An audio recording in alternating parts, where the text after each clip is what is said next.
Hello and welcome to this tutorial on setting up email on your iPhone or iPad. The device I'm demonstrating on today is an iPhone 6s Plus running the latest iOS 9 software.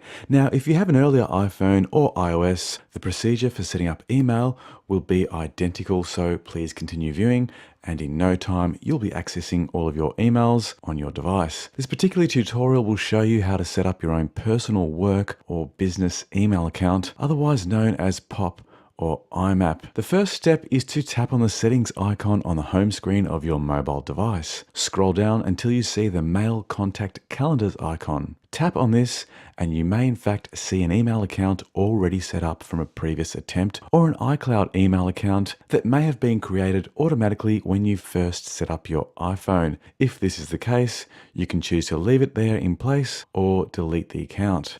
Moving along to the setup procedure now. So to add a new email account, tap the Add Account button. Then you'll see a list of options ranging from iCloud to Microsoft Exchange, Google, Yahoo, AOL, or Outlook.com. For POP and IMAP emails, tap on the final option called Other. In the next screen that appears, tap on Add Mail Account. In the name field, enter your name. This will be the name that appears in the sender field in the recipient's email when they open your email. So make sure you put something tangible here, either your full name or business name. Then your email address and password. Make sure you type these in accurately, ensuring the email address contains the @ symbol and a valid domain name suffix such as .com, .net, .org, etc. If you don't have this information handy, check with your hosting provider and they can reissue these for you. Finally, in the description field, enter in something that describes your email account. This can be anything you like. Try to use something that helps you identify your email account you're using, as this can be helpful if you're running multiple email accounts.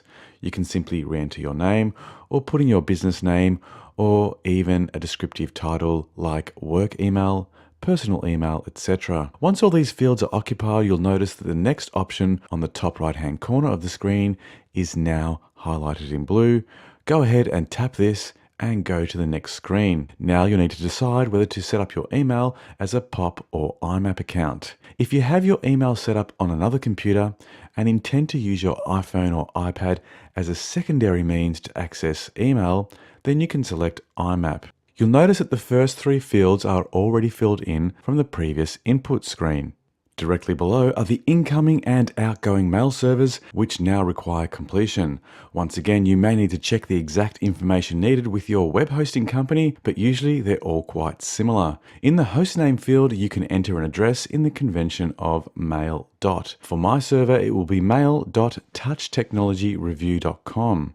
Yours will be that of your domain. The username should be the same as the email address. In my case, it will be info@touchtechnologyreview.com. The password for your email account is the same one that you filled in on the first screen. Then in the final step, you need to set up the outgoing mail server. Most often you can use the same details that you specified for the incoming server. So tap and hold on the hostname field in the incoming server area and select all and tap and hold your finger on the outgoing mail server hostname field to paste it in. If you find it easier to simply retype the information into this field, then by all means do so. Enter the same username and password that you used above. Keep in mind that you don't actually need these for the outgoing mail server, but if you leave them blank, you'll be sending messages without using SSL. Tap on the next button at the top of the screen, which will now be highlighted in blue. After this point, you may see a final screen pop up asking you to review the certificate